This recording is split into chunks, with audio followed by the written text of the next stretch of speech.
Welcome to the July 5th meeting of the Bristol Planning Commission.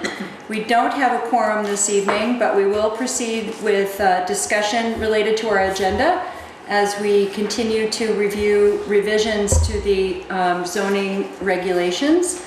And we have a couple of items that we've received from our consultant, who's not here this evening, Adam Lucci, and we'll concentrate on that. And if Bill, if you would like to share with us, I didn't have a chance to read your. That's okay. input. I have it all here. Okay. All right. Well, maybe want to start with that, if that's okay. All right. So Bill's been thinking about guiding us on some input on noise and potential noise regulation revisions, and has offered to be in touch with an organization in Montpelier that specializes in advising on noise regulations and noise in general. And Bill finally did have a chance to talk with Les Blumberg and want to share some of your input. I'm sorry, I haven't read the materials yet. So Jamie Moyer addressed us, I don't know, about a month ago, and he suggested we call Les Blumberg. And I did, and I had about a 45-minute call with him. And he sounds like a very reasonable guy. He's done some work for St. Albans, Waitsfield, Montpelier. I tried to get the Waitsfield noise ordinance, but it hasn't been written yet, so it's not there. But what I did do is I did a Google search, and I have. I am recused from this issue. Should I be at this table, or should I be over there during this part of it? Why don't you sit where you are, and we'll just concentrate on the areas. Okay, thank you for reminding me of that. Okay. So here's Wallingford, which is very straightforward. Here is Middlebury, Vermont, which is a little more complicated than this one. And is a noise ordinance is different than a noise regulation? It is, okay. And that's something we have to define. Okay, yeah, okay. The Burlington noise ordinance is extremely simple, very tough, but simple, okay, which I was kind of surprised. It's simpler than, for example, Middlebury. Okay. So then I went to do Google search where I wanted a city. And because Gilbert, Arizona popped up on Google, that's the one I picked, and it was easy to copy, okay? So here's a town in Arizona with 230,000 people. Oh. And basically that's what I wanted, because I wanted them to get into decibels and all the stuff that Eric, you know, we were talking about in measuring decibel readings. So here's my... As a comparison. As a comparison. Okay, got it. We can't go there, and we don't want to go there. I got it, okay. All right. So, what I've come down to in my own thinking is that the noise ordinance that we have right now is not comprehensive enough. It has no teeth. We don't have an ordinance. The regulation has no teeth. It's dependent upon the goodwill of the people of Bristol. Now, I don't live in Bristol. I live on the outskirts of Bristol. So John, Gary, and the people that... Sue, do you live in Bristol? Okay. You have to guide this discussion because I don't have any noise up there. I got woodpeckers. So... You might someday. You know, the question is, how restrictive do you want to be? Okay, that's number one. Number two is, and I think this would be a huge mistake, do you actually want to get into decibel levels? And it's a huge mistake because you have to go through a standards test, and it gets very complicated. According to Gilbert, Arizona, and Les Blumberg. Okay. Yeah. So I think that's a huge mistake. But how do you, in fact, so here's a question that Les Blumberg brought up. What if you have a company that comes into Bristol? It could be in the Village District, it could be on the outskirts, it could be someplace, okay? And they have some kind of cutting mechanism that makes noise, okay? And they're gonna build this little factory and it's gonna cut something. What it cuts, who cares? And the engineers come in and say, okay, you need this cutting tool. And it's built, okay? So it starts to operate. And let's say it puts out 85 decibels. That's a lot, by the way. A jet engine is about 110 decibels. And by the way, the power of decibels, if you go from 50 to 53 decibels, you're actually doubling the power of the pressure wave. So if you go from 50 to 110 decibels, you're going up about 10,000 times in actual power of the pressure wave. So you have this hypothetical situation where you have a factory, it's built, puts out 85 decibels, and somebody 300 feet away, a neighbor, the cows, say this is too much noise. Well, what do? You get all the zoning regs, everything was signed off, Eric signed off on it, we signed off on it, the selectmen signed it. We have nothing to go back to this company and say, hey, you got to put a suppressor on there. Because they're going to come back and say, well, why don't you tell us that in the beginning? So there's why the 45 decibel level, 50 decibel level, that this much larger city has. But there's a way around it. The way around it is in the Waterbury piece here, which says,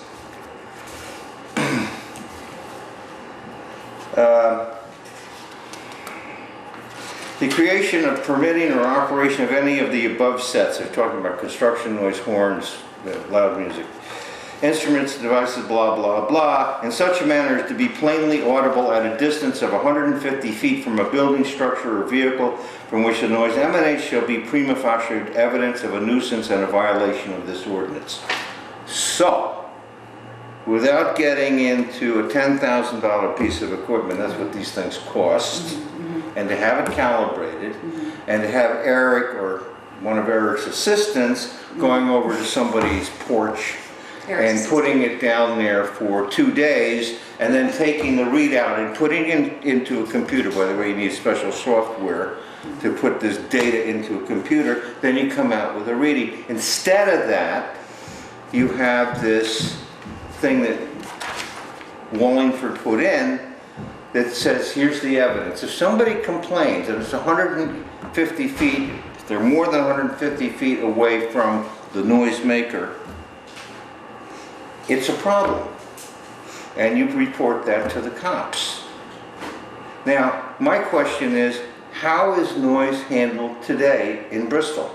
I know that in New Haven, where I used to live in Vermont, when anybody made noise, the cops would come, they were very friendly, the noise went down, and there was, as far as I know, no recurrence, okay? Is that the way it is in Bristol? I don't know. I don't know how it works. Well, the ordinances are handled by the select board, so it's two different things. I know. Right. So what we would be looking at is regulation as opposed to ordinance. Did Les make that distinction? Absolutely. Okay. Absolutely. All right. And he had examples of smaller villages Well, again, for regulation, not ordinance. I went to the ones that he mentioned, and they haven't been written yet. Okay. So that's why I had to go to Middlebury and Waterbury and Burlington, and I think there's a Montpelier in here. Okay. I'm not sure. All right. So,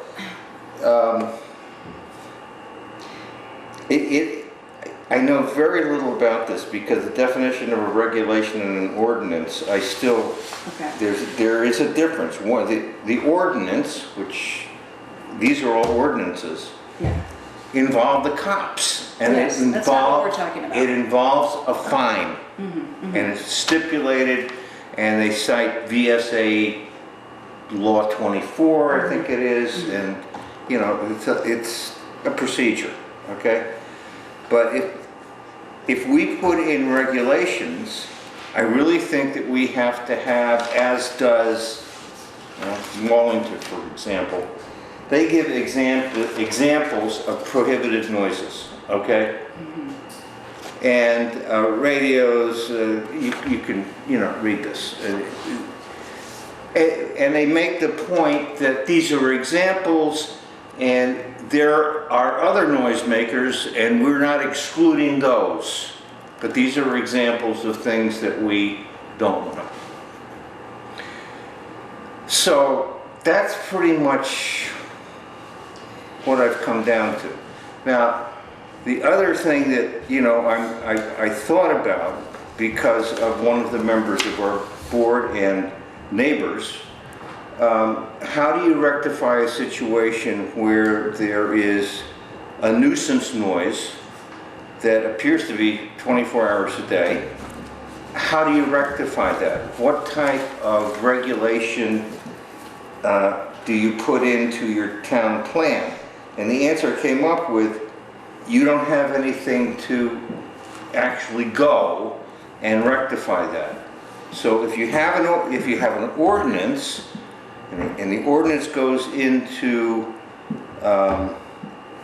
it's actually acted on, you could give, for example, a company or company a year to come in compliance, okay? And the compliance would be, in the case that was put forward to us, was that after a year, Eric would go and poll these 5, 6 neighbors, whoever they are.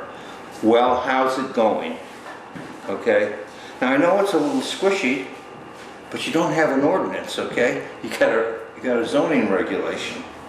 So you're depending upon the goodwill of whoever's making the noise, okay? So this is a tricky thing. Right, so we'll have to focus on the regulation part of it and not on the Right. ordinance necessarily. Right. And I think it'll be important for you to share, first of all, for you to talk with Chris, who is also interested in Right, reviewing this. I've written him an email. And Yeah. offering some Yeah. input, and for Adam to I be did able the to same absorb, with because we Adam. haven't gotten to the section yet, but it's going to happen soon, like I know. within the next meeting or two, we Right. should be, probably 2, Mhm. we should be certainly working on that article. So if you, I think one of the important things to do is make this distinction. The most important thing is to make the distinction between regulation and ordinance. Regulation, we can make suggestions regarding. Ordinance, less so. It would be, Well, it would be the select board that would be. The unusual creating thing ordinance. about this particular item is that if you look at the work that we've done, I've only been here a year, but you guys have been here 10 years too. Well, none of us have been here 10 years, Well, but. but a long time. Yeah. Okay, if On you the look board, at- yes. Yeah, if you look at the work that you've done, that if somebody has a non-conforming use and they change the use without notifying Eric, they're in trouble. Deep trouble, okay? And the deep trouble is that the select board says no, and if the person continues to do something, I'm sure you have legal grounds to stop that. We deal with noise, I can't say the same thing, if it's just a regulation. And that's why these people have ordinances. Right, okay. That's my reading anyway, I don't know All if it's right, the all right right, reading. good to know. All right, Is so, there- yeah, go ahead, sorry. Is there anything built into any of these that you've looked at, Bill, that deals with a time factor? For example, if the noise is going to be, They all do. it's something that they They all generate for a do. week. It's, for example, Middlebury has 9 p.m. to 6:30 a.m.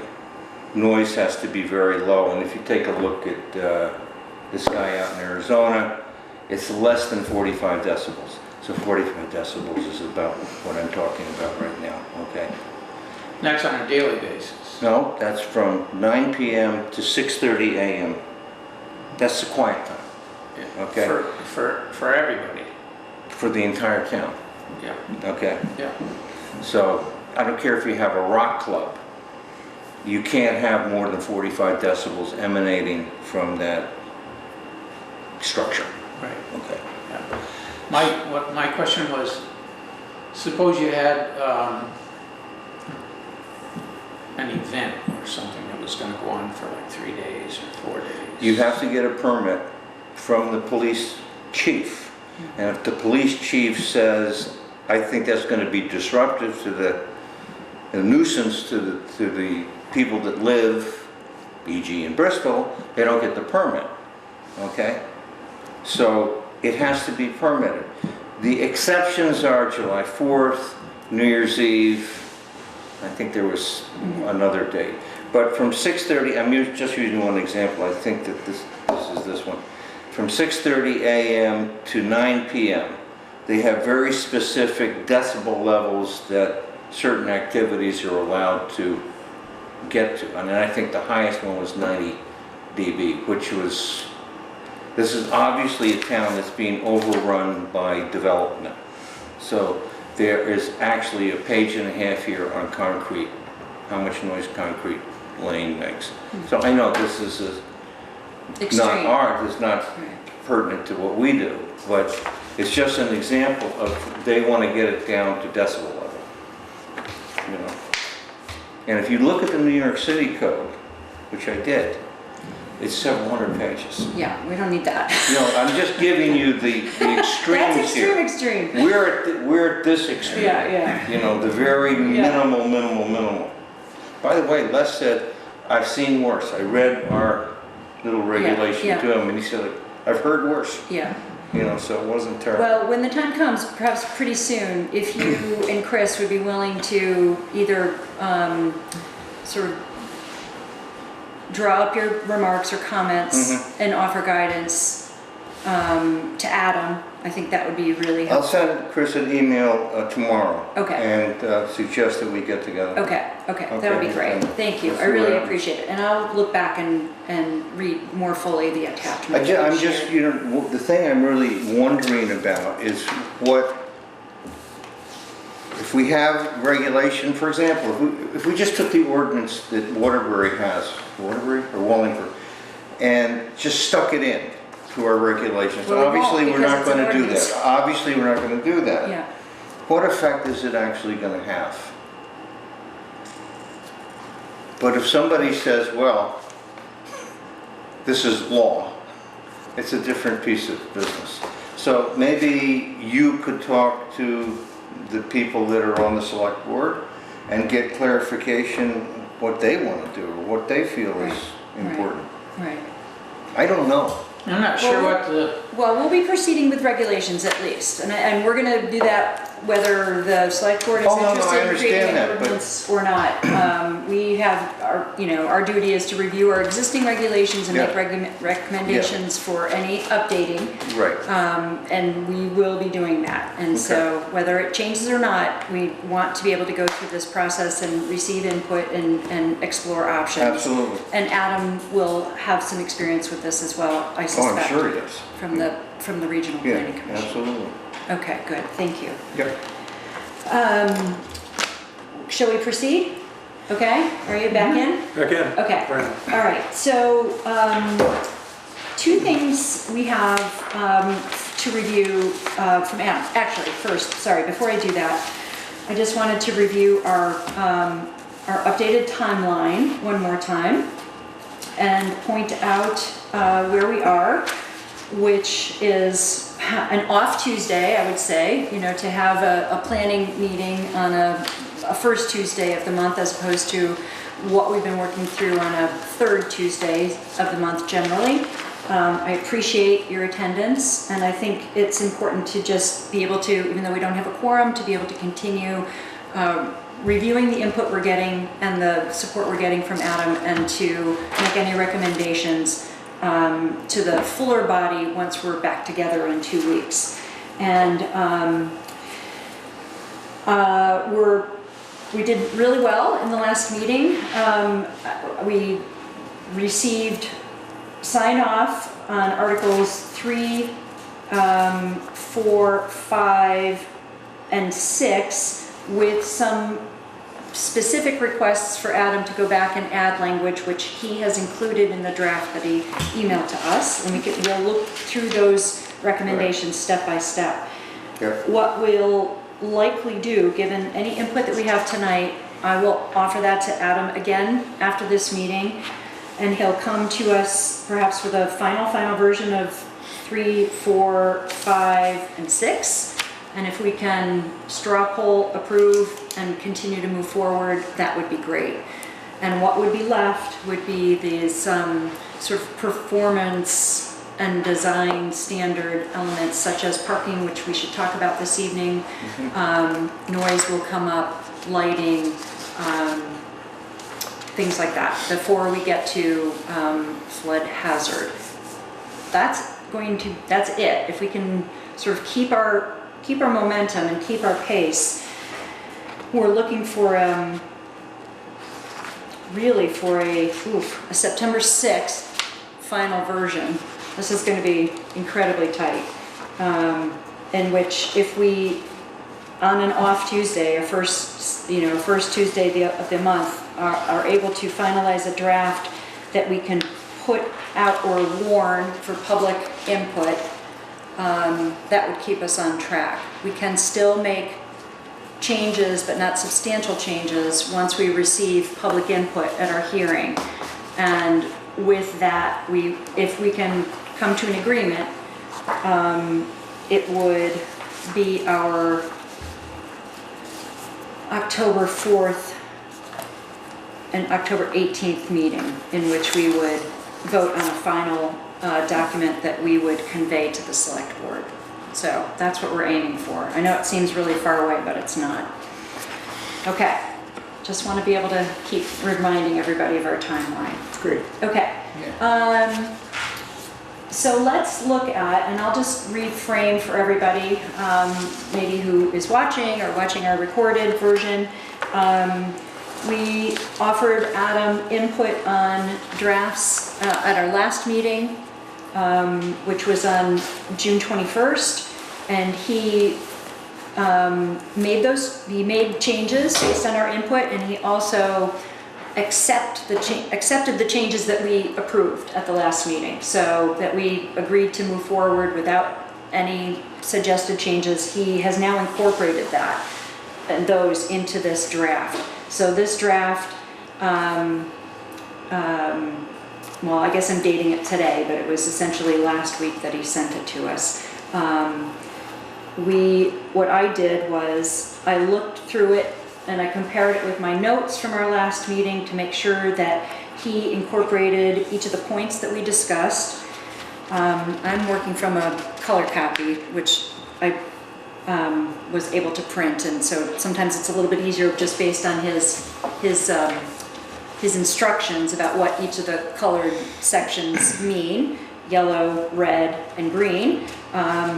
But I thought if we could go through one by one, and if needed, I could point out, since I have a color copy, I could point out where he has inserted new to this meeting text from the last meeting's input, or incorporation of perhaps a change in location. I'll point that out as we go along. Is that okay? Yeah, sounds good. Okay, let me get a glass of water. I read it online, I'm just gonna read yours over All my right. shoulder. Oh, I have an extra one, John. I'm spoiled, want. you always All do, and I'm good, so thank you. Okay, hang on, let's get some water.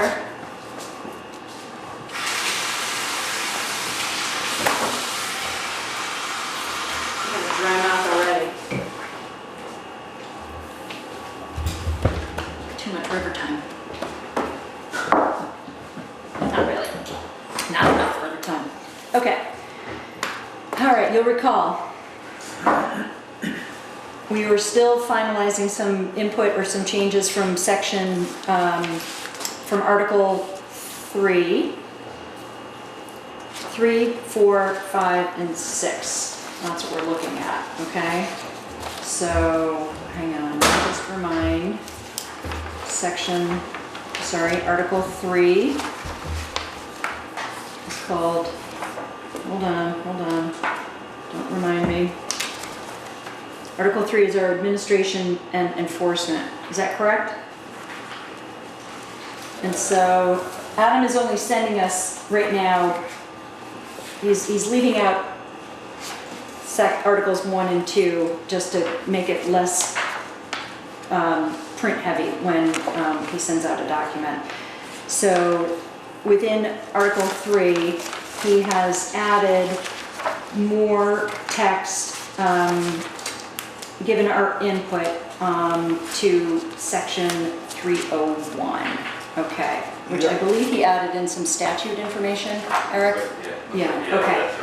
So one of the things he also did between last meeting and this meeting was add in some required state statute regulation information. I think this section 301 exemptions, the number 1, 2, and 3 is currently in red. He just added that in. Are you reworking from the same? No, I don't have All right. this section. All right, so, hang on. So Eric, do you have one more copy? Yep. All right, I want to make sure we all have the same thing. I think that's. Thank you. Okay, good. Yeah, this is the one, these are the Right, exemptions that we were missing. yes, okay, good. So, as far as I'm concerned, numbers 1, 2, and 3, which is state statute, and some reference to photovoltaic panels. So he's incorporating solar here and in a separate article and section later on. It's good he's bringing the regs in. I do not understand the phrasing of 2. Okay, All fixed photovoltaic panels on roofs, even if not subject to Title 30, Section 248, are exempt from these regulations. What does that mean? I think it's related to the siting, but I can, You know, even if not subject to that, to something, so they are exempt. even if not subject to Title 30, I mean, Section that's how the sentence 248. goes. What's Title 30? So these are, it's a state statute, Okay. which Adam has been talking to us about, related to regulations, state statute related to solar that is not regulated by towns. Right. I just have a grammar problem there. Okay. I don't understand what it means. No, I don't understand what it means either. Okay. I could understand all fixed photovoltaic panels on roofs are exempt, but I don't know what Okay. even if not, I mean, the double negative is what is confusing. Even if not subject to Title 30, 248, they are exempt. Okay, all right. It's gobbledygook. Okay, got it. All right, I'm gonna offer that back to him. Okay, I don't have a substantive argument because I don't know what he's I saying. know, okay, all right. It needs to be clear. All right, and so he will reference section later on, I think, here.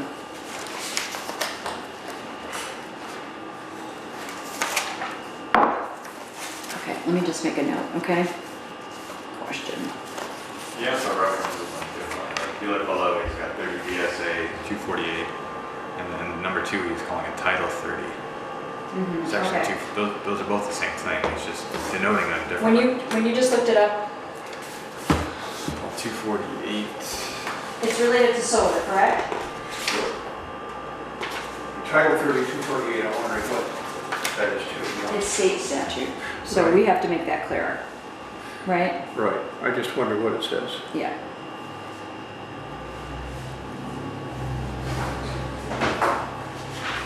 Okay, and then I believe his reference C section blank for regulations governing ground-mounted solar facilities not exempt pursuant.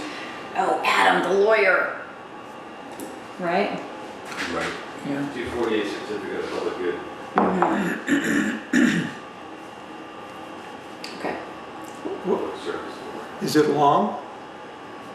Oh, yeah. Yes. This is the. It's written by a lawyer. Of course, it's No, this is the Public Service Board. This is related to regulations, you know, state regulations, all the conversation we've been having about, you know, towns, municipalities Right. gaining but not having. No, I get that. Yes, I get okay. that.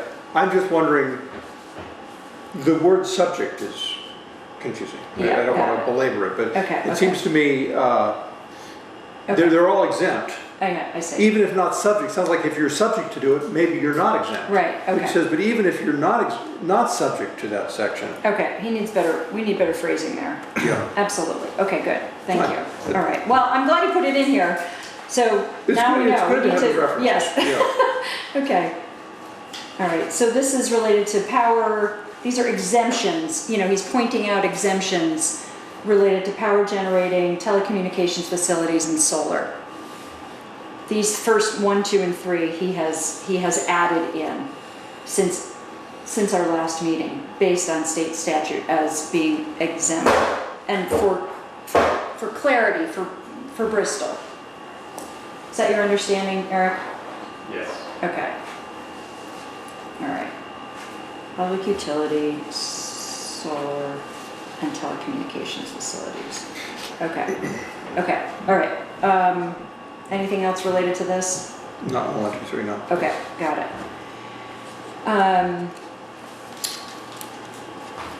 The next thing is item number 6, fences, hedges, walls outside of the downtown design review overlay district which do not interfere with corner visibility. See section 622 of these regulations for restrictions interfering with corner visibility. I don't think we've gotten to 622 yet. No, we haven't. Or we didn't include it. By the way, is the reason for this has to do with traffic and traffic accidents and things like that? Is that the reason for I this think or it what? is. Yes? Okay, Yes, Okay. okay.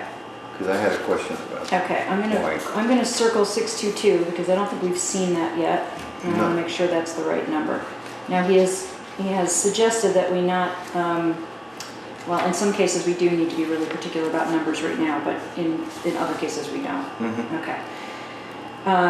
Number 9, I think we had already talked about telecommunication dishes or antennae attached to an existing structure for personal, non-commercial use by a single individual or family replaces existing section 596. Right. Okay, we did talk about this last Yes. meeting. Signs, I think that section has. So only these things that you have highlighted, Yes. there are changes. Great. They're additions Yes. or elements that we reviewed at the last meeting Right, that Adam has realized we need to have in there based on state statute, Mhm. especially in Article 3 exemptions. Yep, good, Okay. thank you. All clear. Okay, all right, so I have input for him on number 2 only. All right. And I have a question about some of the other numbers, which I think we'll have to review. Okay. Okay, I'm gonna keep moving, right? Section 350. Yep. Okay, the next substantive section that we gave him input on at our last meeting related to, it's section 356. If you'll go to that section, we had a continued discussion about elements for review. Okay, sorry, I'm getting confused.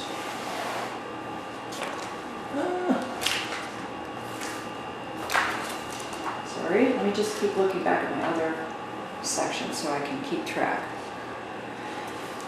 I remember the conversation this came out. Mhm. Did you too, Sue? Yeah. When Chris was Yes, subjecting so we to moved, the old language. right, we moved, sorry. I just want to be mindful of what section we're in. So I can keep making sure it's in the right place. Right, administration and enforcement, okay, we're still in administration and enforcement. This is related to conditional use review, okay?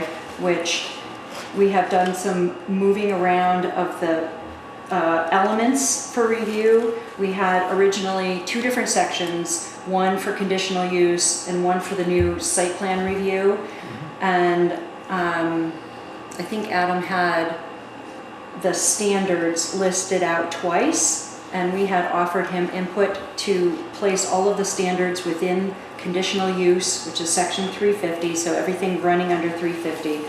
So as far as I can tell, he has since done that. He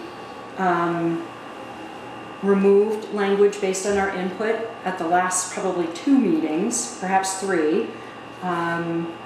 You'll see the section under number 9, which is new number 9, I think, related to hours. Remember that conversation?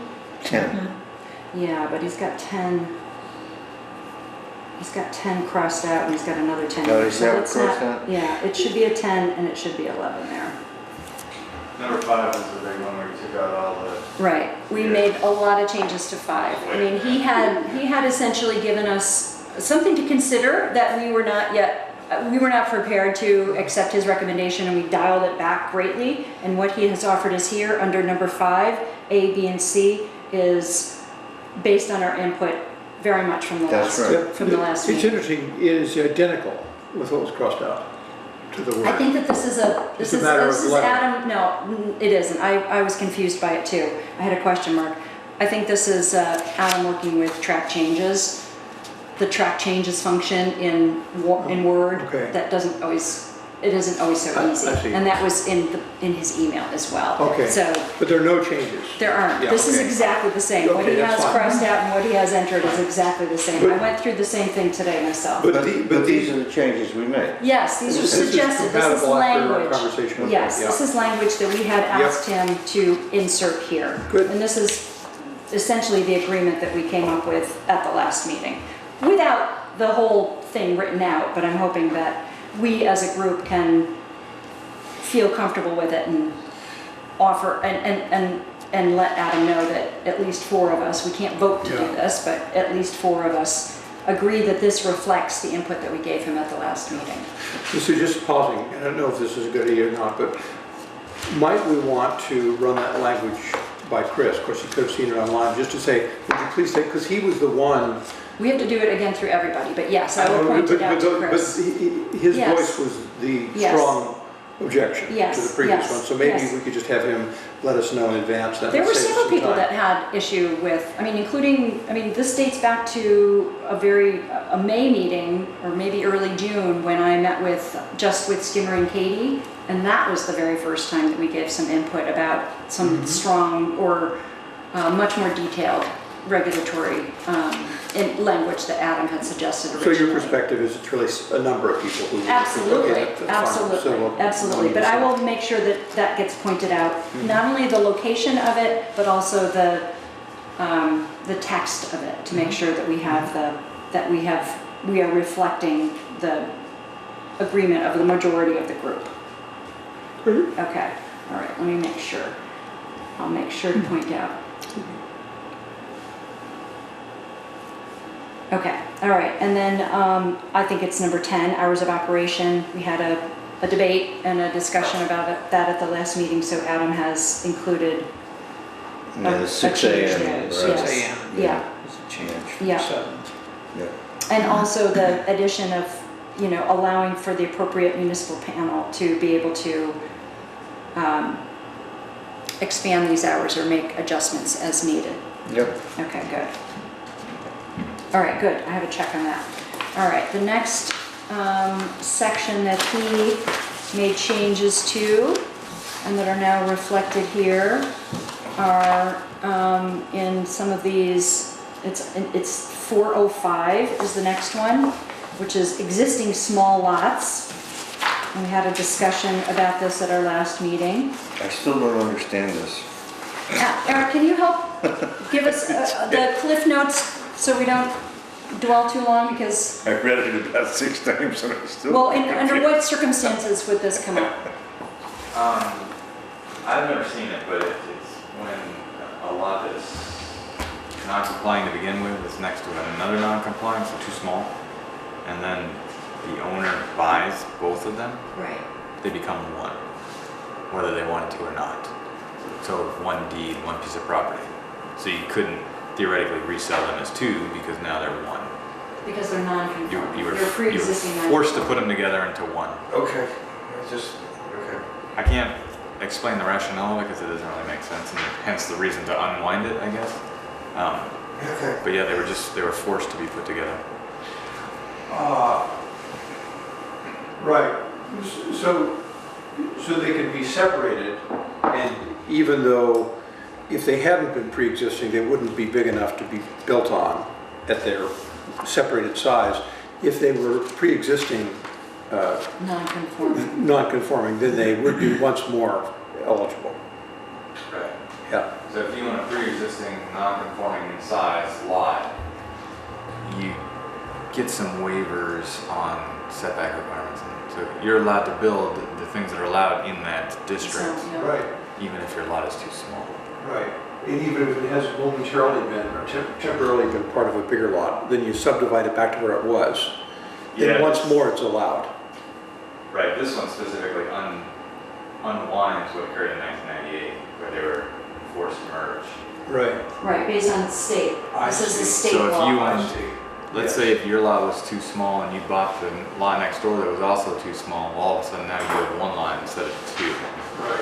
Because they were both too small, they were automatically merged. Well, now this allows you to unwind it to go back to two, so theoretically you could sell that other lot now. Yes. So this section that we're looking at is required regulations, state required regulations. So all of the sections that so we either have already in our regulations and or we need to have in our This is a new thing that regulations. they recently did, so. Right, they're adding and- it. Right. Do we have a section for existing small lots in our current regs, Yes, but it's not, it doesn't specifically state anything about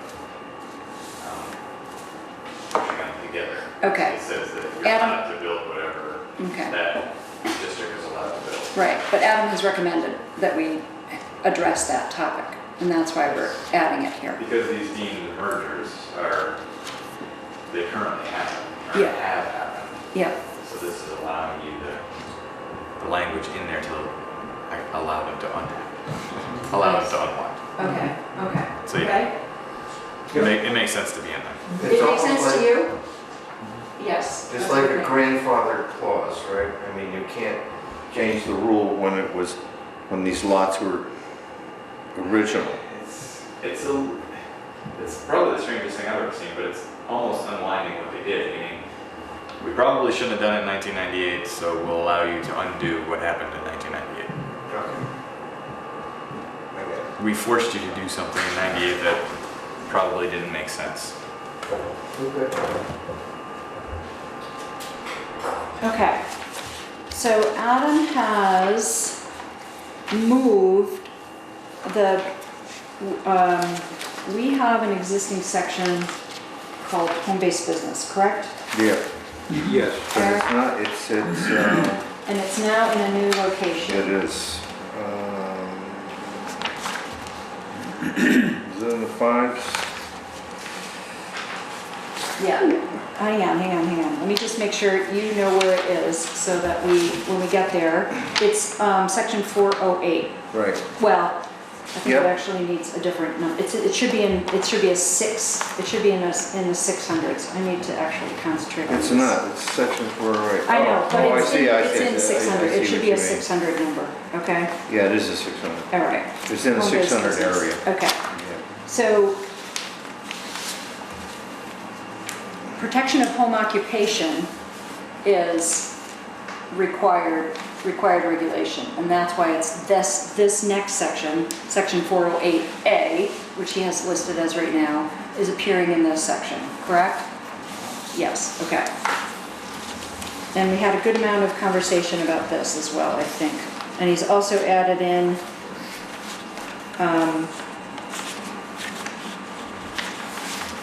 we talked about parking, so he's added, added text to number 5. Mhm. And we talked about retail. And so he's added number 8. Yeah. Okay. And it references home, okay, home You occupation. guys agree to that? I'm not exactly sure where we are, so Okay. Yeah. under 408. Right. Okay. Okay, all right. What's your input? Do you guys agree on the retail portion, I mentioned it, but I didn't. Retail operations are allowed as a portion of the home occupation, but should be secondary to the home occupation's primary function, meaning That's what we currently have. That's confusing. You can't start a store, you can't open a store in your house. but if you're a barber shop, you can sell combs. You can what? Sell combs or Okay, firearms if you're armed. right, right. But you In can't, Bristol barber shop. right, you can't open a store specifically. But it still sounds kind of confusing. So is it just written poorly? The home occupation's primary function. So Yeah, so meaning if you're, okay, so let's think about, right, just like your example, which is I cut hair in my house, probably not a great example, I but, can use the brewery on Pleasant Street. He wanted to have a brewery, so that's his primary function as a home occupation. But he also wanted to sell it. And they said, no, you can't sell it. You can package it and put it in your car and drive it somewhere else, but you can't have retail people walking up to your. but this is allowing for some retail as long as it's secondary to the actual home occupation. So if So the in that primary case- function is not a store in your house, it's a lesser element of what your home occupation Now, when we is. were talking about a parallel issue with the residential commercial uses potential in the business park, we talked about a percentage. Remember? Okay, We so said remind 50, me. like 15%, if no more than, and I don't know, that's what sticks in my mind, I'm sure that's right, but like, for instance, if you were a brewery, I think it was square footage too, right? oh gosh, I just don't remember, but there was But this is some, a home there was some ratio that came Right. But in. this is based on home occupation. I know, this is it's not- different, yes. but I'm just saying, it should be secondary too, is so vague. I wonder if there's some, if we want to be, we were so precise with the other one, though I can't remember what we said, but. Can we use a concrete example here? Because, No, we would not put an example. no, but just for me, to clarify Okay, this we just thing. did. So you have a hair salon. Right. You do people's hair in your home. Okay. Okay. Your home occupation. Yeah, Let's start there. A home occupation Yes. can only be a minor part of your dwelling.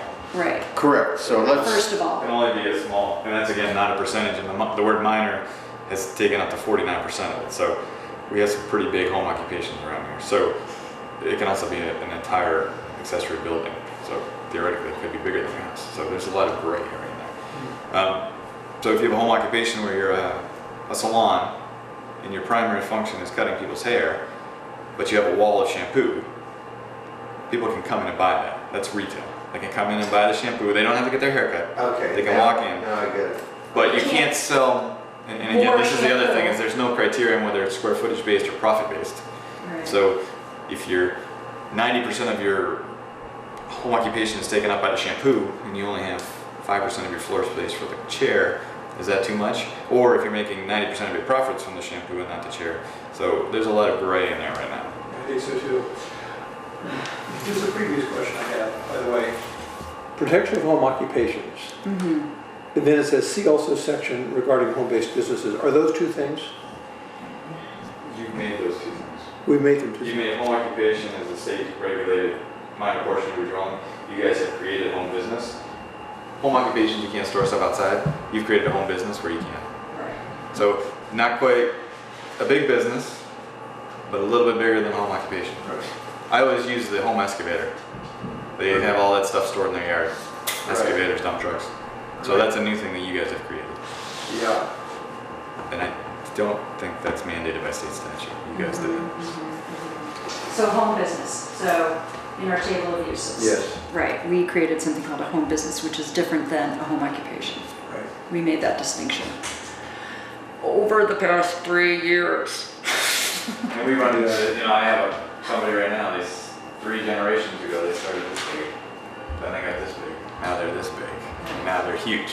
Like, where does it end? Where does it become the next thing if they started way back there as a home occupation?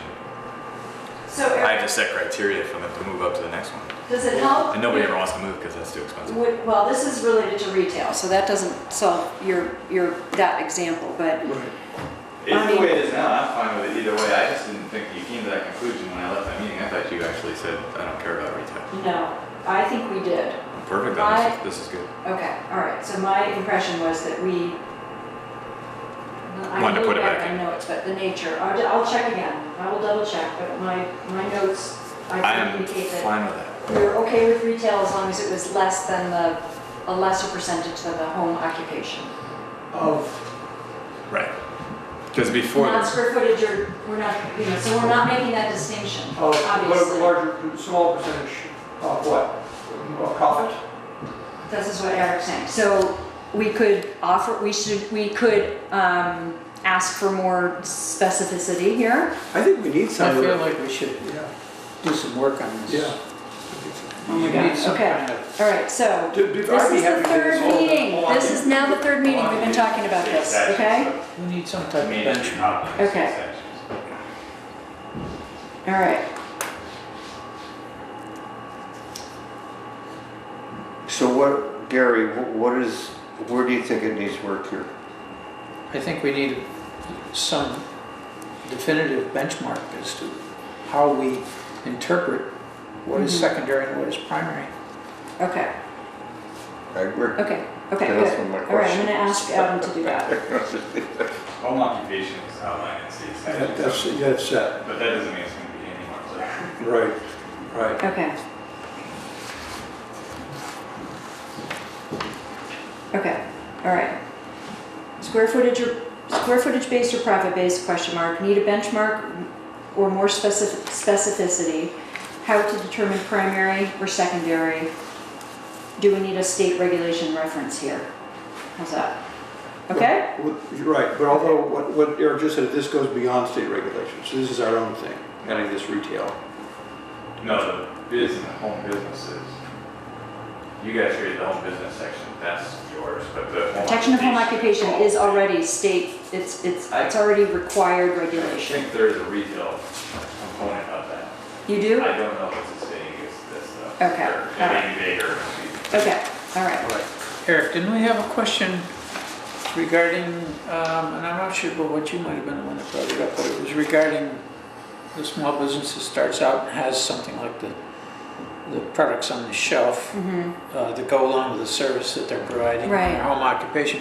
But then all of a sudden they develop an online business and start promoting the products then, so that retail portion now becomes a much Online. different So it's percentage less than- traffic, it's more, traffic coming to the actual structure for purchasing.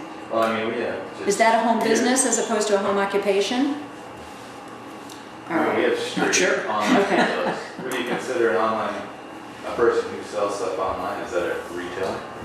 People don't come to their house. right, There's no showroom, there's right, no hours of operation. right, because There's what no- you're trying to do is prevent, in a home business, Home you're, occupation. right, well, in a home business, you want to not have an undue impact on your neighbors, correct? Home occupation is different, correct? Home occupation should have even less. Exactly. You can't see it. Yes, Can't hear so it. like you're an accountant, right? Now, you may have people come to you during tax season, let's say, right? Maybe, I mean, it just says adversely affects traffic patterns. right, So you have right, to do right, that. right. All right. Okay. But We this can look gets back. I don't back, have my definitions with me, But but we this- did define home business and home occupation differently. but in this our- gets in our back list to of John's definitions. question, that, is it 15% of, I mean, if you have a 3,000 square foot house? Okay, I'm gonna ask Adam. You know? Okay, I mean, I'm gonna ask Adam for more specificity. We gotta keep Okay. going. Okay, Right. this is the third time we've talked about this. all right, Just to remind everybody, okay, okay. gotta keep moving. All right, so height, number 410, section 410. Okay. Adam has included, I think, some input from us from our last meeting. Am I right? Silos and barns? Yeah, Well, unless that he's was doing a- this we're still in required regulations, so I think what he's doing is building out the height section based on what needs to be listed for clarity for any kind of applicant. Yeah, there's no problem there. Is that your, understanding? I Eric? agree. Okay, good. All right, good. I checked for all three of those items. Yeah. Okay. Anytime he refers to a state statute, I'm going to make sure that, well, at some point, I'm going to make sure those numbers are correct, but I did not do that in preparation for this meeting. Forgive me. Okay. You're forgiven. All right, here we go. We're still in required special public use exceptions. He changed off-road to off-street. I think he's cleaning up some of his own text in here based on state statute. I think this addition here under 412 is this based on your input, Eric? No? Because remember when we started to talk about the E-rep?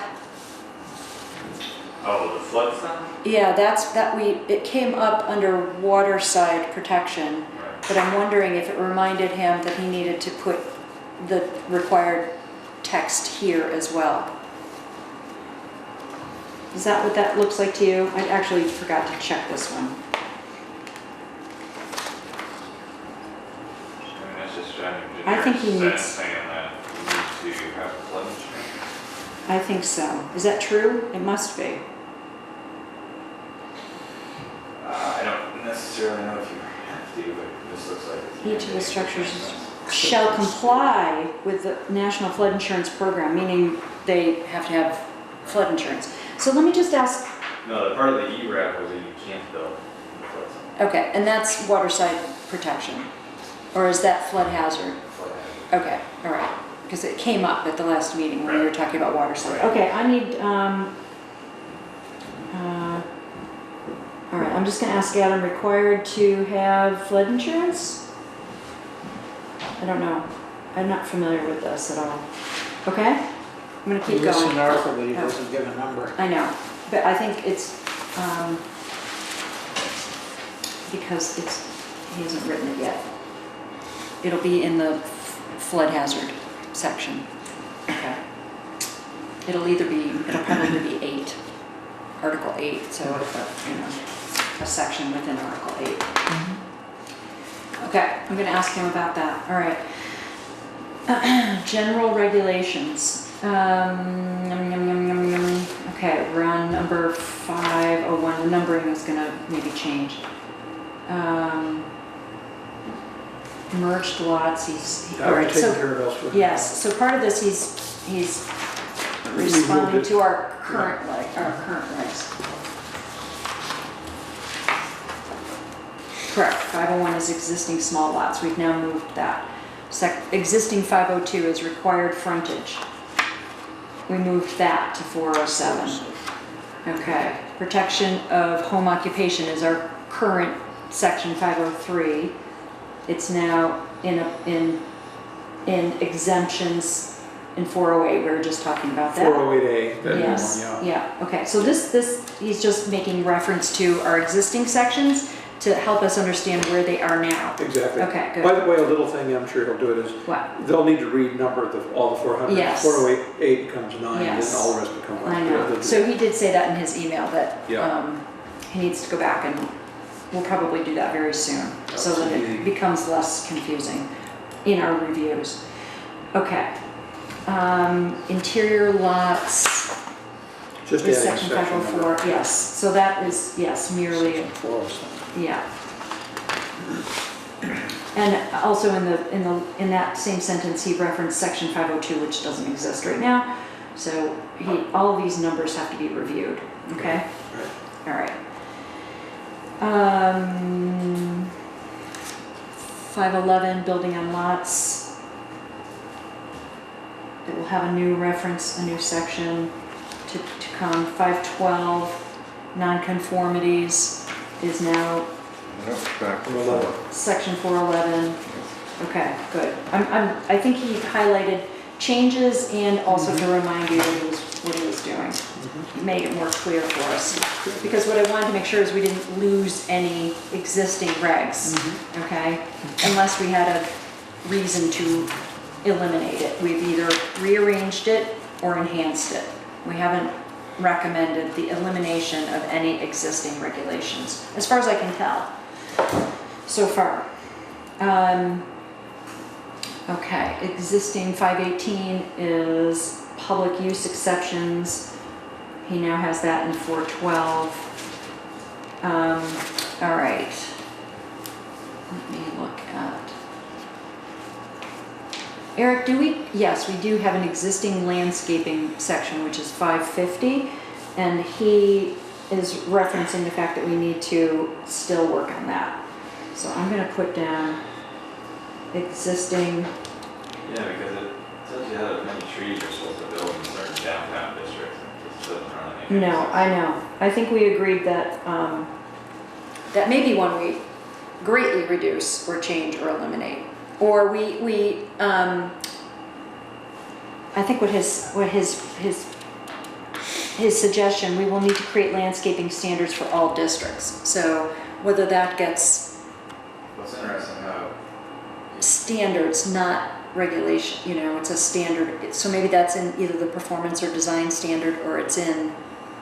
right, so it seems like it has to be specific to a certain project, not solar. Right. But in site plan reviews or conditional use reviews, screening is already in there. Exactly. So, and that's not the only place where we want to have landscaping. Well, we need to have that discussion. We haven't had that yet. I think we've touched on it in. Where else would you want it? Like if somebody built a garage? Well, so what does it say in our current landscaping? It says like in the downtown village district, between a commercial and residential space, you need Right. 25-foot buffer zone, and it says like for every 5 feet, you need 2 shade trees and 3 bushes, Yeah. or some mathematical equation that doesn't really, So you first can't of all, solve the problem because you don't know where it starts. yeah. So we don't. I mean, our current regulations aren't really enforceable. Correct. So we need to. I think what Adam has suggested is we need to look at it as a way to make it usable, make it understandable, Right. and make it. My inclination would be that you'd only need it on commercial projects. I can't think of anything I'd build at my house that I'd have to screen. I see. Yes, maybe solar, and then you could attach it to solar. Or maybe if I put a pool in, you want some shade Wow, trees. that's right. It is attached to solar, so that'll come up in the solar section as well. Seems like it could. Yes, I think it will. You might. Yes. No, really, Or not. Yes. I think that there is a. What's the new? What are the new standards? Did it include landscaping? Well, no, Okay. Not for this not, one. that, they don't. Yes, ground So based. we need to talk about it. Yes. Okay. I'm not assuming that. I see. Okay, so, you know, I think our landscaping or screening exists in conditional, right? It exists in site plan, and PUD, yeah, Sounds right to me. but where else? Where else and how? Okay, we still have to do this. Okay, that's basically what, for now, I propose eliminating this, and we will come back to it in the future. Not that long in the future. Okay, we need to come back to that. All right, I'm gonna keep moving, okay? Whew. I don't know what section 594 was. Sorry, I'm just looking at the next one that I highlighted. 594, which is accessory dwelling unit, now lives in 404. I did not check that. I'm gonna make sure that it does. Just wanna make sure we didn't lose it. 404 is accessory dwelling unit, yay, okay? He's got it there. Okay, we've already gone over that. Okay, I'm gonna keep moving, all right? We're up to waterside protection, section 547. Okay. This is based on, I think, input from our last meeting, and also notwithstanding provisions of the flood hazard regulations, which is coming up, which will be probably 8, not 9. Or any other regulations here in any new stream, extra bordering perennial stream shall be set back at least 50 feet from the top of the bank of said stream. Did we talk about this at the last meeting? I don't remember. I don't remember this at all. I don't remember. I wonder if we asked him, can I just look back at my notes from our last meeting and see what I wrote? Sorry about that.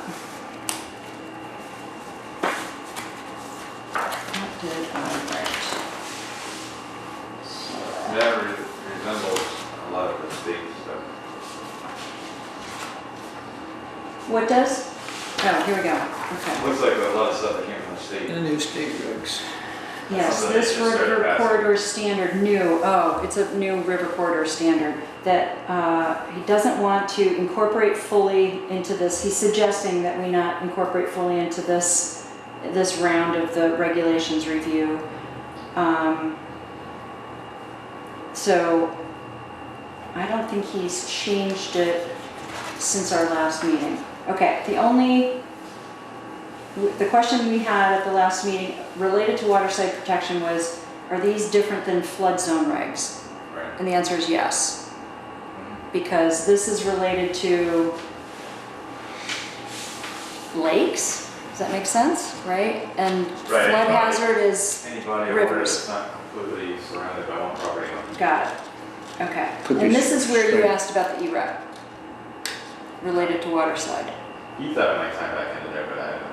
You don't, I think it's not in waterside, because No, because waterside, waterside protection is like you can't cut down the bushes within 50 feet because the erosion starts to get too bad, or Okay. you can't build your house right down. Okay. That's all stuff that's been going around the state. And they've Right. been trying to decide on it for about 2 years now. So it doesn't have to do with flooding necessarily. okay. Just- Unless water's rushing past your house to the body of water, Right, the bushes between you and the lake wouldn't stop that. right, Because Okay. this is to keep your runoff out of the lake. yes, okay, So it's more okay. pollution type, more I see. erosion control, more habitat, keeping the habitat. Okay, Whereas flood protection is, you're in a flood zone, you have to build your house 2 feet out the ground all right, because the state doesn't want to pay for your house. all right. So we did not, I don't think we reviewed this at the end of our meeting, at the last meeting, well, toward the end, but I don't remember anybody talking about, he presented this to us at our last meeting, the 50 feet, and I don't know whether that's a state standard or, I can't imagine. Let me just ask him, okay? Yeah. All right, so he did, since the last meeting, add in the Bristol Pond information, okay? I think we have something in there. I think we have something in there currently that says you have to build 50 feet from a body of water, but it has to be a named body of water, so it's this kind of weird. Uh-huh. It's like not your pond in your, Right, so in it's sort of your, like on a your jump property. because somebody tried to build near a stream and it didn't have a name, so they got to do whatever they wanted. Mm-hmm, So I think the ZBA wanted to change that, just the way it was described. oh, And that's what he's calling it, a perennial stream, which I assume means a stream that's wet all year I got it, round. I got it, I got it. Okay, let me just make a note that says, is this in reference to ZBA request for clarity, okay? Okay, Oh, shoreline protection regulations, that's what these, okay. right, That's the statewide stuff, right. Where's that reference? in the middle of that paragraph. Okay, got it, right, okay. Okay. How does this language strike you? Makes sense. Okay. So I'm leaving the EREC question out, and Eric says makes sense. Okay. All right. I'll just ask about the origin of that, okay? Just so we know. Phew, can we keep going? Yep. Okay, all right. All right. He used to have a height restriction in 5, but he moved that, just so you know. Okay, so now we're in conditions attaching to specific uses is the new name of this section 6, okay? We had a lot of conversation about motor vehicle. So vehicle service station, he made the name of that section align with our new distinctions in our table of uses. So it's vehicle service station or motor vehicle repair shop. Let me just make sure he's got that right. Vehicle service station, vehicle repair shop, okay. I don't think he's changed, these are existing regs. This is what we have now, Harmonized. okay? Campers, we have, same thing, he's moved this to 6 from 5. Campground permits, I think we're still waiting for some input from Chris. Campground is now in this specific section as opposed to in where it used to be, which is 5. Campers was there, not campgrounds. I think this speaks to some of the concerns in our last conversation. It's simpler Okay, and more direct. oh, all right. It takes out, puts in. Yes, let me see where it says, campground shall be considered conditional uses in all districts in which they are allowed. He did have this for us at the last meeting, actually. We didn't offer him any more input at the last I think meeting. it's fine, it says it Okay. is improvement and clarification. All right. All right, but I still want, Chris offered to offer some input and I still want that to happen. Do you have any about this? No. Okay. Okay, there's no change since our last meeting in this section. Okay. Can I keep going? Yep. All right. Section 605, extraction of soil, sand, and gravel. He added the reference to the village planning area, where it is, this was a suggestion that Chris had made. So to be able to reference where the outline is, which would be in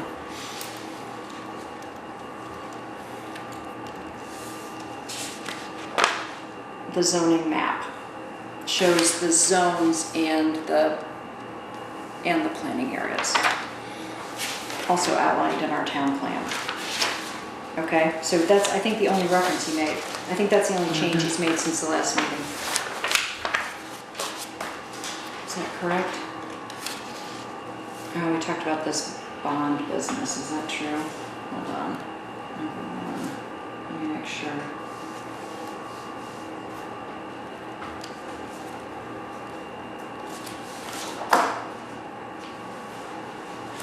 Do we have any extraction going on in Bristol at all? Oh, yeah. Where is it?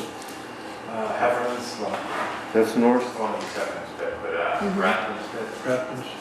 So north and south of North and the, south. of the village planning area, Okay. for sure. Okay. All right. Let me make sure. Technically, Hefferman's is quarry. That's grandfather. Okay, all right, hang on.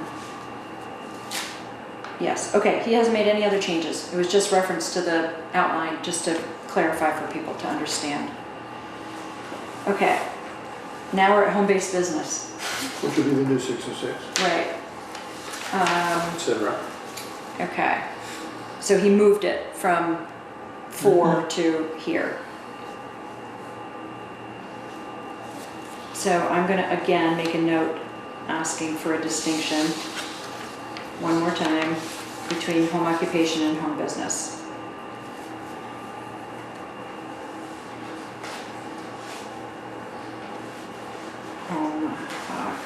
Home business, okay? Yeah. All right.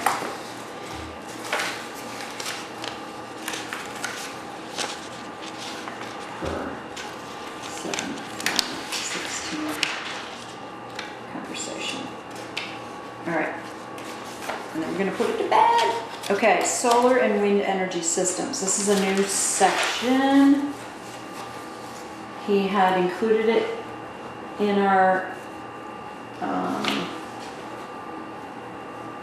last meeting. And I think he's added more related to state regs. Is that your impression, Eric? Yes. Yes, okay. So this is, some of this is new. So let's look at this very closely, okay? And if Adam were here, he'd explain it probably better than I will, but we'll give him the chance when he returns, especially because there's so much going on related to solar in particular at the state level.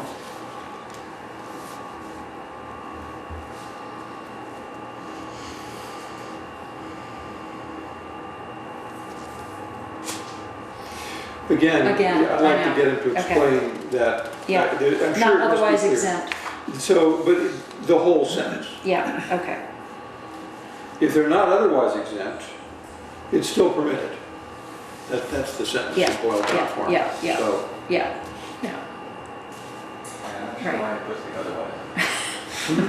I'm not sure why the otherwise. I Yes, don't know either. exactly. It's exempt according to section 301, or it's not exempt. Then it's Right, exempt. exactly, okay. Now, yes, okay. So that's Unless saying all- exempt, Saying all pole mounts Yes. are geared to accessory structure setbacks. Right. not of these is it these regulations? Not, no, section 301. The wind energy one is the more complicated one. Right, it is, for sure. Okay, hang on. 301, oh, exemptions. Okay, so this is where he's referencing back to the exemptions where we Those are started actually this in there. conversation. Okay. Clarify sentence and reference. Because why reference back to something that's also really confusingly written?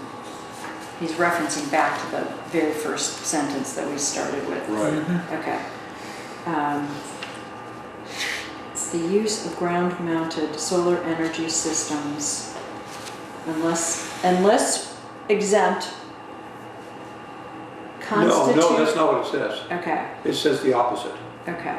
But that's what we want. We want it to say, unless it's exempt, you're subject to these regulations, yes? No, what he says is, unless you're otherwise exempt, you're permitted as an accessory use.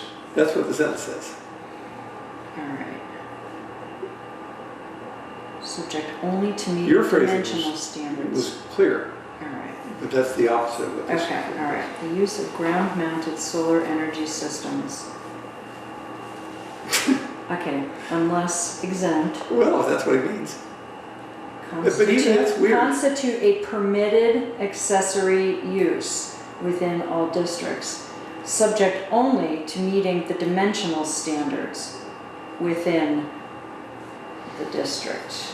Right, I mean, the statement is, Dimensional, they are a permitted accessory use. yes, And then he put in the middle, not otherwise exempt. right. Pursuant It's to. really badly written. So, I have to understand better what he's trying to say, which is, right, if it's true that, I mean, he's basically saying, he hasn't offered us other energy regenerations. Okay, hold on. What he hasn't offered is what we could include here based on what just happened in the state. What did they just sign? They just had some fabulous ceremony where the governor came down and they signed it in Adams in his office. that has to do with how towns operate. And with the consultation between people putting in I see. solar arrays in town in relation to neighboring landowners' feelings about them. This is on a different scale. This is what private citizens in Bristol might do in town, so I understand. Right. Yeah, technically under 15 kilowatts, which is, It's tall, 15 is huge. Compared to a It's- home mine, yeah. it's huge, so most It's of all- them don't have any setback requirements. it's all permitted. You can do whatever you want, according to the state. So this would be Alright. us imposing our regulations on them. If we can. If we wanted to, which we don't, Got I it. don't want to slip down that I slope. know, I got it. You know, you keep doing it. No, I'm not. Okay. I'm just trying to understand. I mean, if all we want to say, I mean, think about what section we're in right I now, do. which is, Yeah, what do we want to say? what do we want to say? How about my little language that I gave you, which was so Well, clear? that's why is Everything that on the here? roof, everything on the roof is permitted. Well, he's put that somewhere else. Well, not another place we looked at. I mean, that also had that. The solar mount. Okay, all right, so where? I I'm thought just gonna that write- was totally clear. Okay, hold on. Where is the input John offered? Okay. But I don't care about that so much. It's just that I don't understand what this is saying. No, it doesn't make any sense. Yeah, so that's Okay, why. okay, got it, I agree. Okay, But then there's another issue down under 2. okay, but it's related to wind. Right. Okay, keep going. So there's a logic here, and I'm So these are open to- conditional so- uses. But listen to this. Yeah, So for rotors 20 feet in diameter or less, a setback for any lot size shall be 275 feet minus, here's where it gets Oh my comical. God. Minus 11 feet for each foot of rotor diameter less than 20 feet. Where did he get this? Well, I'm sure That's it's gotta be a somebody's, state. it's got somebody's best practice, but I don't understand it. All right. Why should let's see. You only have. Well, actually, Do it we does have make any sense. I mean, if regulations you have a 20, related to wind existing you know, in if you have Bristol? 20-foot diameter and you're I think those. You're, I you're think those you're are- going down to 19, you can come closer to the road. And, Where would it- and I think the reason is because it makes less noise. 5 something. That makes sense. Hold on. I think that's the reason. I don't, I mean, obviously, this is one that is not a village rule. I know. This would never be in the village. This has to do with rural lots, so that in terms of envisioning it. Uh-huh. Hold on. Where is our existing? 500 somewhere, right? Do we have an existing That's what I'm looking wind at. one? I'm trying to look. Well, it's attached to the solar one. Solar and wind energy systems. Hold on. Well, it took me 20 minutes to find it. Oh, it's all of like one sentence. It's all the same. Oh, it's exactly, we already have this. Exactly like that? Yes. For rotors 20 feet in diameter or less, a setback from any lot line shall be 275 feet minus 11 feet for each foot of rotor diameter, less than 20 feet. Okay, so it's Now already, it's already weirdly written. It's percolating after Yes. Bill's earlier comments. Okay. So.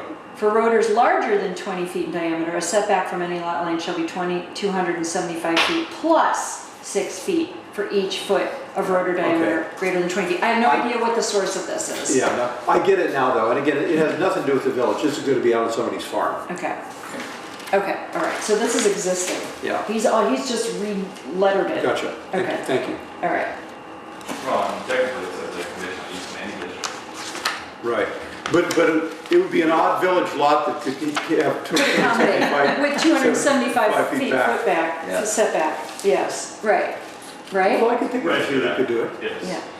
Well, then you start taking 11 feet off. or- There's no wind. So maybe it could get, as she gets Okay, smaller. we're not worried about this. Let's keep But going. it can only be 3 to 5 feet high. Yeah. Ah! That's exempt, so. That's right. Okay, other energy, number 3 is new. Other energy generation systems not otherwise exempt pursuant to section 301 of these regulations constitute a permitted accessory use within all districts, subject only to meeting the dimensional standards. I don't know what this means either. Like what? Or what example might be Yes. mine? Like I what? might divert that Did we talk to about you that? with another energy. What would be another energy Either system A besides? huge squirrel cage with 1,000 squirrels running Okay. around it. a huge generator that runs off gas or oil or gasoline. Takes us back to where it's. All right, I'm just gonna write like what. That's good. Okay, let's keep going. All right. Telecommunication facilities. He's changed the word from telecommunication towers to telecommunication facilities, which he also referenced in that first. Telecommunications facilities regulated under 30 VSA 248A as exempt. Okay, so same sort Number of 2 thing. is towers, so it comes back to towers there. Number Telecommunications facilities. All right, I did not read this closely. We will need to refine this further to meet state statutory requirements regarding public service board jurisdiction. Oops, excuse me, I suspect that's what most of this is. Is that correct? Commercial telecommunications, oh, he wrote this from whole cloth because we have telecommunication towers allowed as conditional uses in C1. We're proposing R5 and You say conservation. something called conservation, yes. Something called CO. What is CO? Okay. Does he list that? Yes, he did. C1, rural, yes, RA5 and conservation. Sorry, you guys. Okay, so he wrote this. This is new language for us.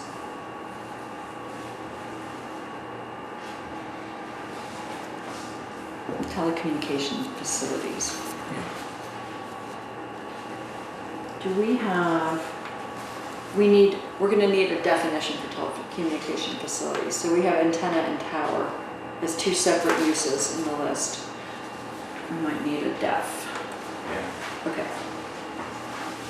Okay, all right, anything in here seem weird to you guys? No. Okay, good, all right. Oh, we're past our hour limit here. Planned Okay. unit developments now live in this section. And I think we gave him some input. Yes. We did give him some input. Related to density. Okay, so let me find the new text for you guys from Well, the last meeting. Does that That's make a B, difference? that's B, the overall density of the project does not exceed the number of dwelling and or commercial units, which could be permitted mathematically. Eric explained this. Yes, under 2, under the application procedure, yes. The site plan shall be submitted, okay. Yes. So the Yes. planning commission has to calculate. Yes, okay, so B is where he made the changes. That's right. Okay, good. That's it, I'm not calculating it anymore. Hmm? It says you guys have to calculate it. Right. No, I That's meant what the you. planning commission shall calculate. I know, but with support by the Eric's ZA. Eric's on strike. Eric, no. That's what I heard you say. No, I need No you. more calculating. Need you. Yeah.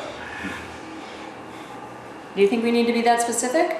I'd rather it happen before it got to the application process. Which one are you talking about? This B, where it says, if parcels proposed to be developed lie within more than one zoning district, the planning commission shall calculate the density allowed. Eric has been doing that and working with the applicant before it even comes to us. So let's leave it the way it is. Okay, Let's not okay, make it more complicated. right.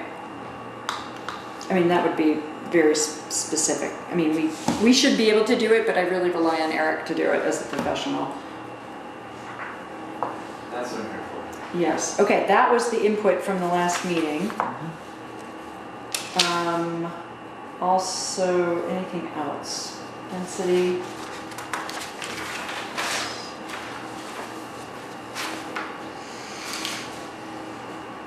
Buildings. All right, I think that's the only thing he's added. That's it. That's it from the last That's meeting. good. I would like to give him feedback that it really helps if he's put it in a better logical order. I think it's great. I do too, thank you. It's really, Thank you. I think we appreciate Reinforced that. it. Okay, good. Okay, we need to talk about parking. Can we do that for a little bit? Okay, so let's just recap where we are with parking. It's coming up. So once we get through this new, up to section 6, we're going to start with, I guess they're called, I mean, currently they're articles 6, 7, and 8, which include transportation, access, safety, and parking, signs, and something called temporary or performance standards, which is noise, lights, and fire. Okay? We may have 1 or 2 articles to accommodate these sections, all right? One of the things we have talked about for a couple of months is, in anticipation, one thing that has prompted us to talk about parking is the potential development at Stony Hill and their interest in guidance about our current feeling or current interest in talking about parking regulations and in anticipation of what's coming next. So we should talk about it tonight. We are going to give some input back to Adam based on what he has asked us to read, which is Morrisville and Montpelier. And then he may take a stab at those new articles before we get together again. That's my hope, okay? I was not here at the last meeting. Has it ever been talked about in this group? Those plans? No. Okay. No, but we've talked about it. I've shared with the group the input that we got from John Adams. We spoke with a gentleman who works for the Department of Commerce. Let me make sure I have his title correct. Agency of Commerce and Community Development, and who gave us some, I called him and said, do we have any sort of, what's the current thinking about parking regulations in the state? And he happened to have a suggestion that we look at Morrisville, which Adam has given us a copy of. And also this guy, John Adams, described his experience as a member of the Planning Commission in Montpelier. And we have that example as well. It's probably more, I wouldn't say ambitious, it's probably more detailed than we want to be, but the upshot, and we've addressed this in a couple of meetings, is that the trend is away from very specific minimums to allow for flexibility in development in your town. So without saying there aren't any parking regulations, we don't want to do that, but we don't want to have the regulations be so specific or so not specific, but we don't want them to deter the potential for the kind of development that we have now addressed in our town plan and in our zone review over the past several years. So one of the really important parts of industrial or commercial development is the consideration of parking.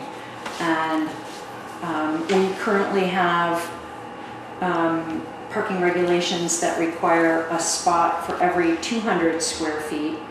And it looked to me in my cursory review of both Morrisville and Montpelier that that's lower than almost any other potential use except for one in Montpelier, which is a high traffic retail business,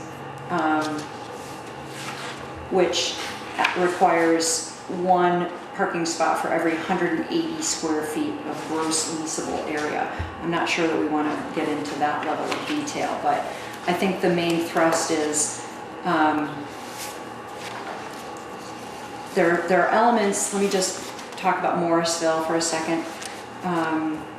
One of the references that align with what John Adams has suggested is this is the first the example that he offered, which it's Morrisville's section 450, parking and driveway requirements.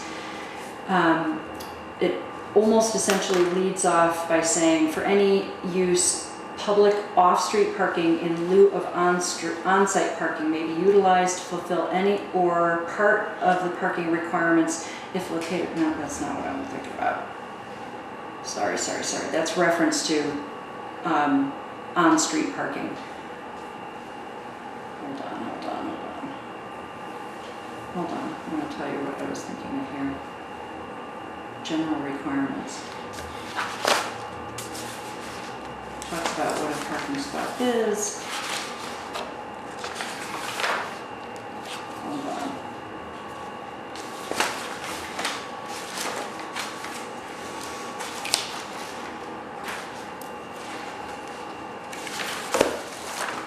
Okay, so essentially what Morrisville is saying is they have some suggestions for particular uses, and then they have a regulation or an element that says the Development Review Board, which is essentially a version of the Planning Commission, may increase or decrease the number of parking spaces required if it is demonstrated that a particular number of spaces is more appropriate for the particular use. So based on a specific site plan or based on a conditional use request, the appropriate municipal body may be able to suggest a different number than we may offer in our updated regulation.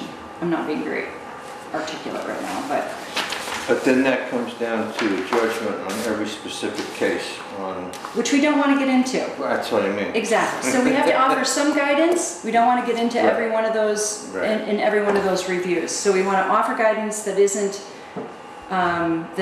restrictive to the type of development that we want to encourage, but we don't want to have no parking regulations. Right. One of the things he said to us on the phone was, Montpelier went, you call it more ambitious, but they really went far away from minimum Yes. requirements. Yes, He said that makes some people nervous. yeah, And so that he thought that it was better to have minimum requirements, even if they weren't so strict. right. So it looked as if it wasn't just in free fall. Yes. That's how, wasn't that about right, Sue? Yes, yes. So I can see that, but I would be inclined to, set a minimum and perhaps a maximum. At the same time, that would be reasonable and toward the middle. Right, I think the minimum should definitely be not as stringent as per every 200 square feet. right, And in terms of we're not spot zoning this for the business park, but they are an interesting example. It makes us Yes. think about this. right. And if we were to stick with the 200 per square feet, it would be ridiculous. You wouldn't It be would able just to. be all parking. Right. And there'd be none of the park-like aspect for the town that we've been talking about. So, Or the light industrial. Or the light So industrial. something that needs a lot of room, but maybe not a lot of people working in it. I mean, that's probably not the right equation to say light industrial means not a lot of people, but something that offers or requires a lot of space to brew or yeah. saw or Right. something, right? So here's my general proposal. Okay, I would like us to come up with, a general thing we're interested in and send it to Adam. I mean, for instance, I would think that you would want a minimum that would be more like 350 or 400 square feet for Right. parking lot. And I mean, in Montpelier wouldn't even have that, but just to finish up. Yeah. And I would also like to see what might be a useful maximum, because I wouldn't want to have, yes, inadequacy in the other direction. Then run it by Adam with our general, and I'd be glad to be part of this if we Yes, help. yes, With yes. our general goals to him. yeah, And when he comes up with a draft, just get any input in from the landscape architects who are involved at that business park. It's not just a zoning for them, but they are thinking about it. And their Yeah. question would be, what do they think they want? Because they don't want too little parking. no, I mean, that's a case where it's in their interest to have plenty of parking, but they also don't want to have nothing but parking. So right. So let them do some heavy let me lifting. just quote from John for a second. This was from his early April, John Adams at the state. Thanks to a lot of work by UCLA professor Donald Shroop, the author of The High Cost of Free Parking, cities and towns across the country have recognized the costly impacts of minimum parking requirements, economic, social, and environmental, and in many instances have removed them from their bylaws. Examples I am aware of in Vermont include Morrisville, which we now have an example of, and Montpelier in the core commercial areas. South Burlington just voted to remove any residential requirements for parking and kept one space per 500 feet requirement for other uses, which can also be waived. Wow, that's really loose. No kidding. That being said, some have tried to remove minimums and found it politically impossible, as the topic of parking can generate some passionate opinions. An alternative to getting rid of parking minimums has been to reduce the minimums and allow for waivers in instances when developers can demonstrate any of the following. Shared parking agreements. Different uses have different peak demand hours. Offices used during weekdays, retail on weekends, dining during the evening. This is what makes on-street parking in our downtowns so efficient.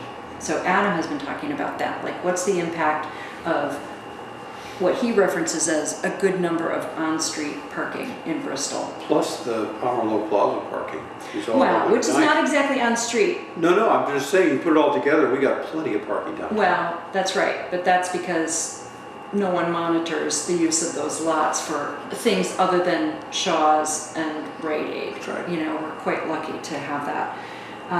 So the other thing he has suggested as having an impact on this is access to public transportation, commitment to carpooling and other transportation demand management strategies, providing reasonable evidence that parking will be sufficient when one applies for a conditional use, and designate future parking areas or overflow parking.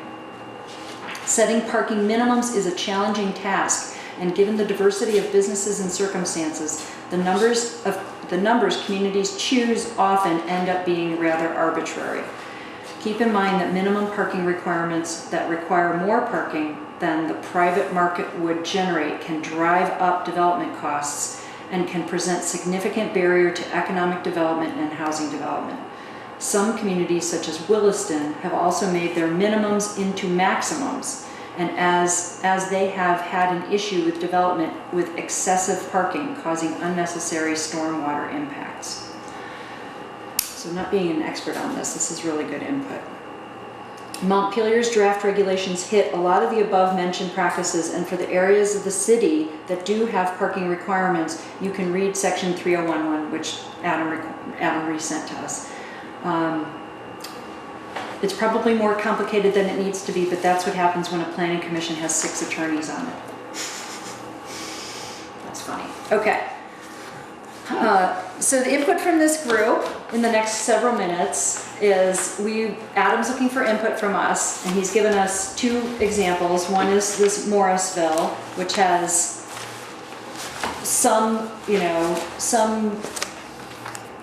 one for, the lowest is one per every 280 square foot, and that's for a high traffic retail business.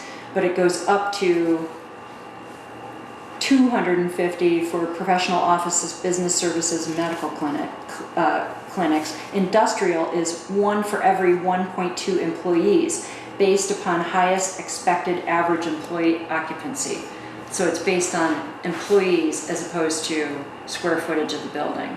So that's another interesting. Yeah. That's an interesting approach.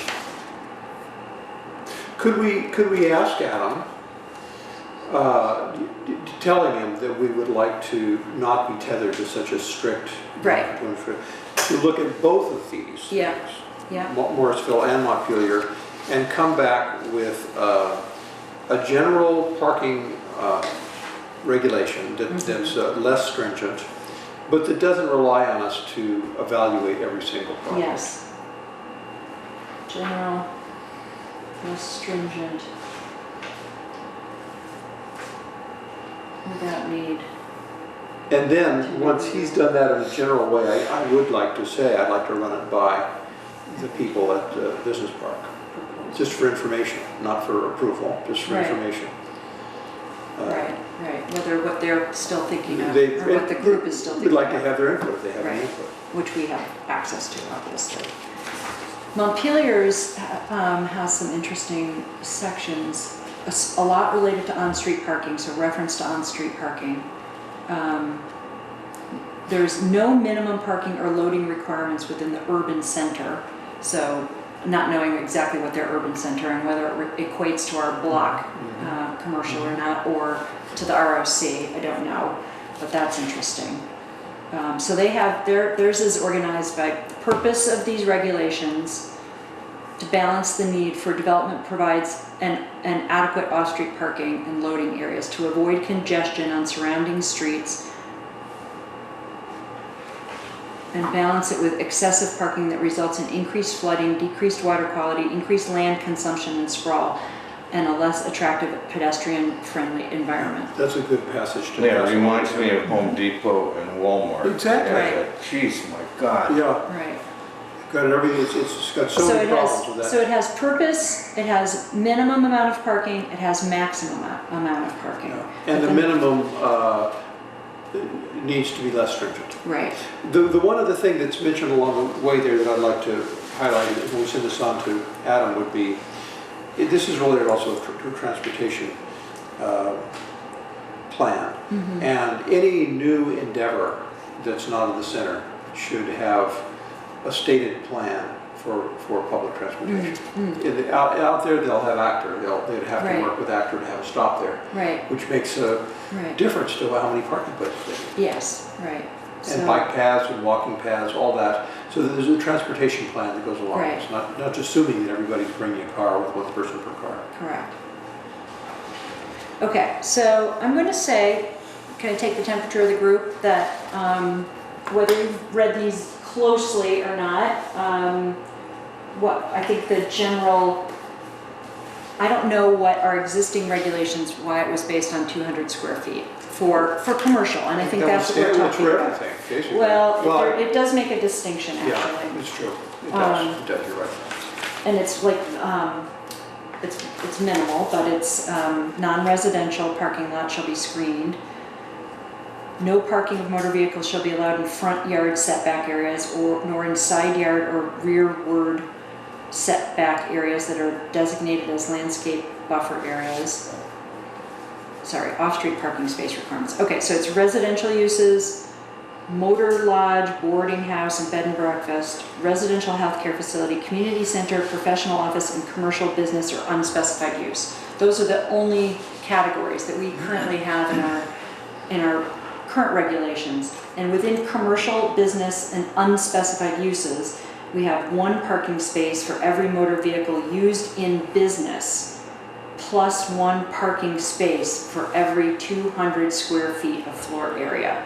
And you know, it's extremely arbitrary, because what's the business, what's the traffic, we don't, you know. Parking space you're for every applying motor it to vehicle everything. used in the business, and plus 1 parking space for every 200 square feet. So I don't know what the standard, you know, why it was based on 200. You know, these were approved in 2006.